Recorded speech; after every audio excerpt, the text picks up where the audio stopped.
dividing fractions, the first step would be to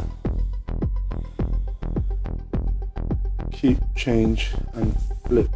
That is the method we're going to use to divide these fractions. So 2/3 stays the same, we keep that. The divide changes to a times, and we flip the last fraction, so 4/5 becomes 5/4. And now we can see, now we just need to multiply the fractions. So second step is to multiply the fractions. The first step is to keep, change and flip. So 2 times 5 is going to be in the top, and then 3 times 4 in the denominator, so we have 10/12. So again, step number 1 is keep, change, flip. Step number 2 is multiply the fractions. And the last step is to simplify. We do that by finding the common factor.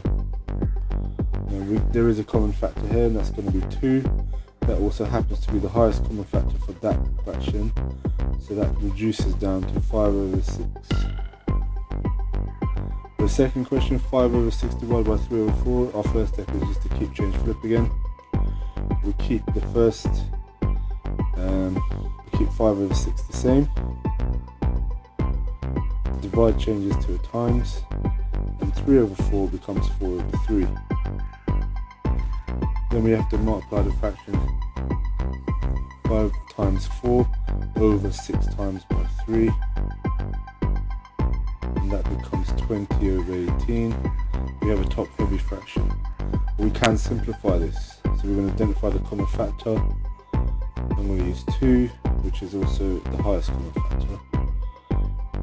We end up with 10/9, which is fine, but we can leave that as a mixed fraction. That'd be 1. 9 goes into 10 once, the remainder of 1. So the next fraction is going to be 1, and 1/9